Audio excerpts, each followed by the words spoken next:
श्रीमद् भागवत महापुराण स्कंद 10वां अध्याय 10वां यमला अर्जुन का उद्धार। राजा परीक्षित ने पूछा, भगवन आप कृपा यह बतलाइए कि नल कुबेर और मणिग्रीव को श्राप क्यों मिला। उन्होंने ऐसा कौन सा निंदित कर्म किया था जिसके कारण परम शांत देव ऋषि नारद जी को भी क्रोध आ गया।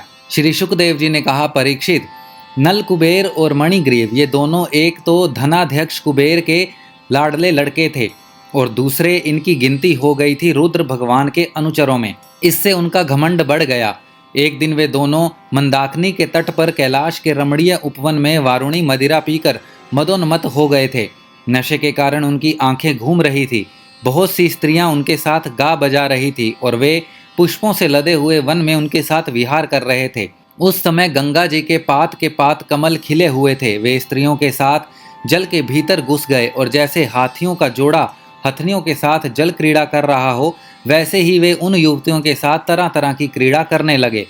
परीक्षित, संयोगवश उधर से परम समर्थ देव ऋषि नारद जी आ निकले। उन्होंने उन यक्ष युवकों को देखा और समझ लिया कि ये इस समय मतवाले हो रहे हैं। देव ऋषि नारद को देखकर वस्त्रहीन अप्सराएं लज्जा गई। शाप के डर से उन्होंने अपने अपने कपड़े झटपट पहन लिए, परंतु इन यक्षों ने कपड़े नहीं पहने। जब देव ऋषि नारद ने देखा कि ये देवताओं के पुत्र होकर श्रीमद से अंधे और मदिरा पान करके उन्मत्त हो रहे हैं, तब उन्होंने उन पर अनुग्रह करने के लिए शाप देते हुए यह कहा। नारद जी ने कहा, जो लोग अपने प्रिय विषयों का सेवन करते हैं उनकी बुद्धि को सबसे बढ़कर नष्ट करने वाला है श्रीमद धन संपत्ति का नशा। हिंसा आदि रजोगुणी कर्म और कुलीनता आदि का अभिमान भी उससे बढ़कर बुद्धि भ्रंशक नहीं है, क्योंकि श्रीमद के साथ साथ तो स्त्री, जुआ और मदिरा भी रहती है। ऐश्वर्य मद और श्रीमद से अंधे होकर अपनी इंद्रियों के वश में रहने वाले क्रूर पुरुष अपने नाशवान शरीर को तो अजर अमर मान बैठते हैं और अपने ही जैसे शरीर वाले पशुओं की हत्या करते हैं। जिस शरीर को भूदेव, नरदेव, देव आदि नामों से पुकारते हैं, उसकी अंत में क्या गति होगी। उसमें कीड़े पड़ जाएंगे, पक्षी खाकर उसे विष्टा बना देंगे या वह जलकर राख का ढेर बन जाएगा। उसी शरीर के लिए प्राणियों से द्रोह करने में मनुष्य अपना कौन सा स्वार्थ समझता है। ऐसा करने से तो उसे नरक की ही प्राप्ति होगी। बतलाओ तो सही, यह शरीर किसकी संपत्ति है, अन्न देकर पालने वाले की या गर्भाधान करने वाले पिता की। यह शरीर उसे 9 महीने पेट में रखने वाली माता का है अथवा माता को भी पैदा करने वाले नाना का। जो बलवान पुरुष बलपूर्वक इससे काम करा लेता है उसका है अथवा दाम देकर खरीद लेने वाले का। चिता की जिस धधकती आग में यह जल जाएगा उसका है अथवा जो कुत्ते सियार इसको चीथ चीथ कर खा जाने की आशा लगाए बैठे हैं उनका। यह शरीर एक साधारण सी वस्तु है, प्रकृति से पैदा होता है और उसी में समा जाता है। ऐसी स्थिति में मूर्ख पशुओं के सिवा और ऐसा कौन बुद्धिमान है जो इसको अपना आत्मा मानकर दूसरों को कष्ट पहुंचाएगा, उनके प्राण लेगा। जो दुष्ट श्रीमत से अंधे हो रहे हैं उनकी आंखों में ज्योति डालने के लिए दरिद्रता ही सबसे बड़ा अजन है, क्योंकि दरिद्र यह देख सकता है कि दूसरे प्राणी भी मेरे ही जैसे हैं। जिसके शरीर में एक बार कांटा गड़ जाता है वह नहीं चाहता कि किसी भी प्राणी को कांटा गड़ने की पीड़ा सहनी पड़े, क्योंकि उस पीड़ा और उसके द्वारा होने वाले विकारों से वह समझता है कि दूसरे को भी वैसी ही पीड़ा होती है। परंतु जिसे कभी कांटा गड़ा ही नहीं, वह उसकी पीड़ा का अनुमान नहीं कर सकता। दरिद्र में घमंड और हेकड़ी नहीं होती, वह सब तरह के मदों से बचा रहता है, बल्कि दैववश उसे जो कष्ट उठाना पड़ता है वह उसके लिए एक बहुत बड़ी तपस्या भी है। जिसे प्रतिदिन भोजन के लिए अन्न जुटाना पड़ता है, भूख से जिसका शरीर दुबला पतला हो गया है, उस दरिद्र की इंद्रियां भी अधिक विषय नहीं भोगना चाहती, सूख जाती हैं और फिर वह अपने भोगों के लिए दूसरे प्राणियों को सताता नहीं, उनकी हिंसा नहीं करता। यद्यपि साधु पुरुष समदर्शी होते हैं, फिर भी उनका समागम दरिद्र के लिए ही सुलभ है, क्योंकि उसके भोग तो पहले से ही छूटे हुए हैं। अब संतों के संग से उसकी लालसा तृष्णा भी मिट जाती है और शीघ्र ही उसका अंतःकरण शुद्ध हो जाता है। जिन महात्माओं के चित्त में सबके लिए समता है, जो केवल भगवान के चरणाविंदों का मकरंद रस पीने के लिए सदा उत्सुक रहते हैं, उन्हें दुर्गुणों के खजाने और दुराचारियों की जीविका चलाने वाले और धन के मद से मतवाले दुष्टों की क्या आवश्यकता है। वे तो उनकी उपेक्षा के ही पात्र हैं। ये दोनों यक्ष वारुणी मदिरा का पान करके मतवाले और श्रीमद से अंधे हो रहे हैं। अपनी इंद्रियों के अधीन रहने वाले इन स्त्री लंपट यक्षों का अज्ञान जनित मद मैं चूर चूर कर दूंगा। देखो तो सही, कितना अनर्थ है कि ये लोकपाल कुबेर के पुत्र होने पर भी मदोन्मत्त होकर अचेत हो रहे हैं, और इनको इस बात का भी पता नहीं है कि हम बिल्कुल नंग धड़ंग हैं। इसीलिए ये दोनों अब वृक्ष योनि में जाने के योग्य हैं। ऐसा होने से इन्हें फिर इस प्रकार का अभिमान न होगा।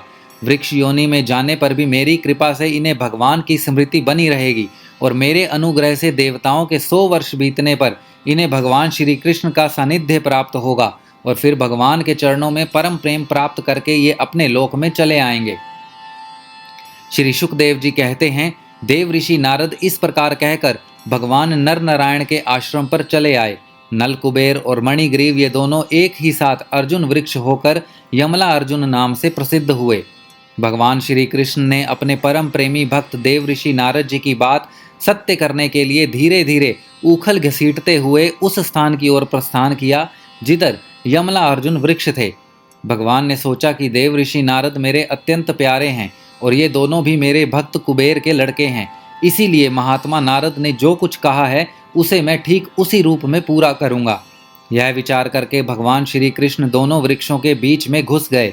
वे तो दूसरी ओर निकल गए, परंतु उखल टेढ़ा होकर अटक गया। दामोदर भगवान श्री कृष्ण की कमर में रस्सी कसी हुई थी। उन्होंने अपने पीछे लुढ़कते हुए उखल को ज्यों ही तनिक सा जोर से खींचा, त्यों ही पेड़ों की सारी जड़ें उखड़ गई।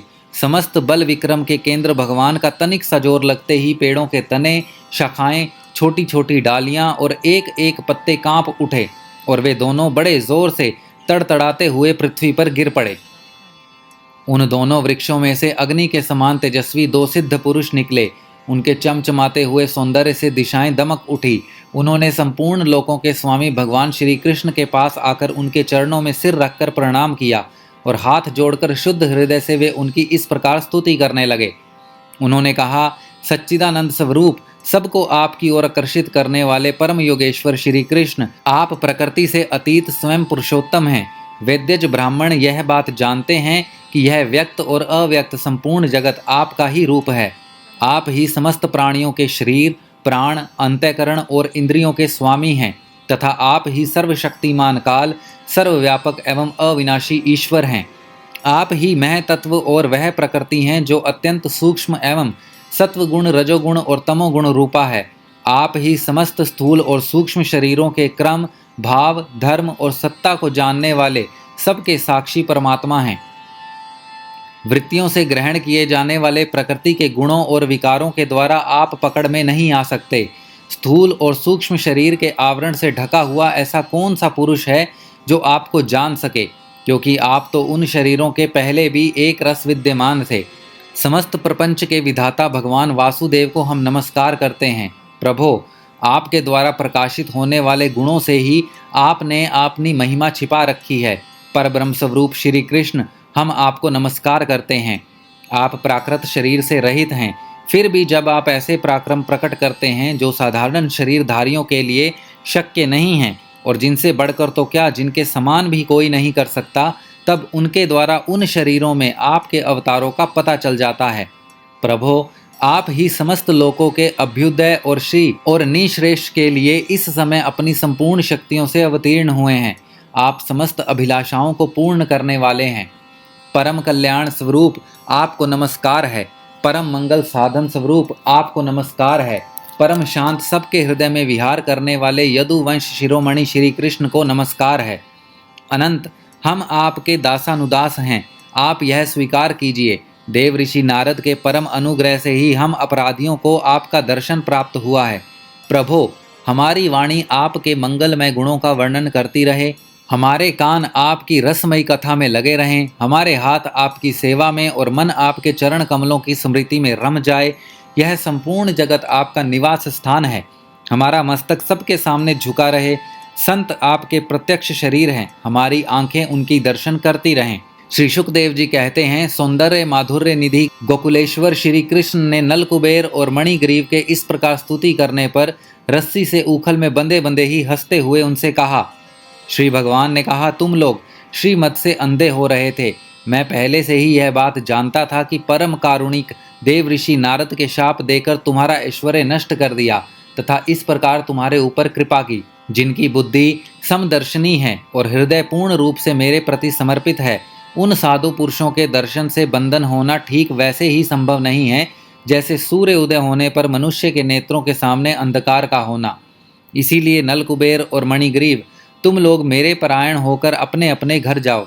तुम लोगों को संसार चक्र से छुड़ाने वाले अनन्य भक्ति भाव की जो तुम्हें अभीष्ट है प्राप्ति हो गई है।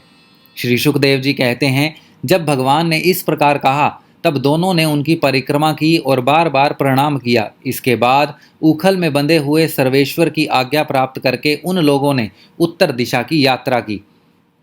श्रीमद् भागवत महापुराण स्कंद 10वां अध्याय 10वां समाप्त।